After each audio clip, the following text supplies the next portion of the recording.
Hello नमस्ते। मैं reiki master crystal healer आप सभी का 888 हीलिंग में स्वागत करती हूँ। उम्मीद करती हूँ आप सब अच्छे होंगे। आज का मेरा विषय है आज्ञा चक्र, मतलब कि थर्ड आई या फिर अजना चक्र भी कहते हैं। हिंदू संस्कृति में देवी देवताओं के चित्र में दोनों आँखों और दोनों भवों के बीच में जो तीसरी आँख दिखाई देती है वही है थर्ड आई या फिर आज्ञा चक्र, जो हमारे सातों चक्रों में छठा और सबसे शक्तिशाली चक्र है। हमारे शरीर में मौजूद जो बाहरी तौर पे दिखाई देती है वो आँखें बाहर की दुनिया को दिखाती है, ठीक वैसे ही तीसरी आंख हमारी भीतरी दुनिया को दिखाती है। लेकिन ये तभी संभव हो पाता है जब आपके अंदर खुद को जानने समझने की इच्छा हो।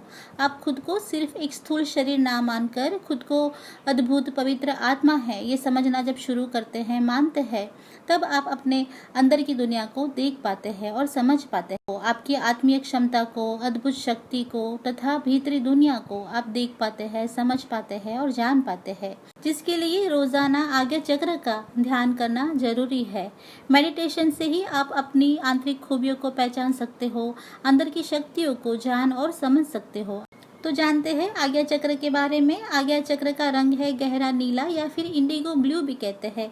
जो दो पंखड़ियों वाला चक्र हमारी दोनों आंखों के बीच में मौजूद है और दोनों पंखड़ियां आत्मा और परमात्मा को दिखाती है। मतलब कि जब आप ईश्वर के नज़दीक पहुंचना चाहते हो या फिर ईश्वर के करीब होते हो, तब आपका आज्ञा चक्र है वो सक्रिय और संतुलित होता है। आप जब आज्ञा चक्र को एक्टिवेट करते हो, उसे संतुलन में रखते हो, तब ईश्वर के करीब आप पहुंचते हो। ईश्वर को तथा आपकी आंतरिक खूबियों को, आंतरिक शक्तियों को तथा आत्मीय तौर पे खुद को पहचानने लगते हो। इसीलिए आज्ञा चक्र का संतुलन बहुत ही ज़्यादा जरूरी है। जब आप मूलाधार चक्र से लेकर धीरे धीरे सारे चक्रों को संतुलित करने लगते हो और जब आज्ञा चक्र तक पहुंचते हो, तब आपका सर्वोच्च स्थान शुरू होता है। क्योंकि आज्ञा चक्र बुद्धि क्षमता और ज्ञान का चक्र है। आपकी दिव्य क्षमताएं और आंतरिक शक्तियों को दर्शाता है, उसको निखार के बाहर लाता है। आज्ञा चक्र का संतुलन दीर्घ दृष्टि भी देता है, जो आपको खुद को समझने की, दूसरों को समझने की, दूसरे के विचार और मन के भावों को समझने की दीर्घ दृष्टि देता है। अगर आपका आज्ञा चक्र असंतुलन में है तो सबसे पहले तो आपकी सोचने समझने की क्षमता कम हो जाती है, आपकी याददाश्त बहुत कमजोर हो जाती है, आप चीज़ों को जान और समझ नहीं पाते हो, बुद्धि और ज्ञान भी बहुत हद तक कम होने लगता है। उसके साथ साथ आंखों की तकलीफें, दिमागी असंतुलन, तनाव, चिंता, अनिद्रा वगैरह परेशानी भी साथ साथ शुरू हो जाती है। इसीलिए आज्ञा चक्र पे पूरे शरीर का आधार है। इस चक्र का संतुलन आपको शारीरिक तथा मानसिक तौर पे स्वस्थ और सशक्त रखता है तथा संतुलन में रखता है। आज्ञा चक्र का संतुलन बनाए रखने का सबसे अच्छा तरीका है कि आप रोजाना आपके जीवन में ध्यान और प्राणायाम को शामिल करें और प्राणायाम के साथ साथ आज्ञा चक्र का जो बीज मंत्र ओम है उसका आप रोजाना उच्चारण करें या फिर ओम मंत्र की 108 माला आप रोजाना करें, जिससे आपका चक्र है वो धीरे धीरे संतुलन में आने लगेगा, सक्रिय होने लगेगा। उसके अलावा स्काई मेडिटेशन भी कर सकते हो। ब्रह्मांडीय ऊर्जा के द्वारा आपकी तीसरी आंख है उसे सक्रिय कर सकते हो, उसे संतुलित कर सकते हो।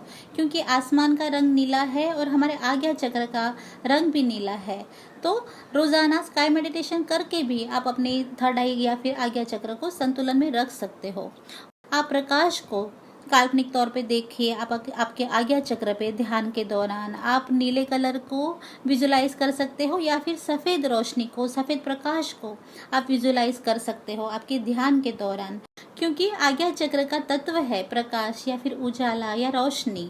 उसके अलावा आप रोजाना उठ के सूर्य के सामने बैठ सकते हो, उगते सूर्य के आप दर्शन करें, थोड़ी देर बैठिए और प्रकाश को देखिए। क्योंकि आज्ञा चक्र का तत्व है प्रकाश और सूर्य है वो ईश्वरीय शक्ति है, प्रकाश का प्रत्यक्ष रूप है। तो ऐसा करने से भी आप आज्ञा चक्र को संतुलन में और सक्रिय रख सकते हो। तो दोस्तों, इसमें से आपको जो भी पसंद आए वो क्रिया आप करें और आपके आज्ञा चक्र को आप संतुलन में रखें, स्वस्थ रहे और खुश रहे। तो दोस्तों, आज की मेरी कोशिश थी आज्ञा चक्र के बारे में जानकारी देने की। उम्मीद करती हूँ आपको पसंद आई होगी। मेरा चैनल देखने के लिए धन्यवाद। God bless you and love you all. Thank you.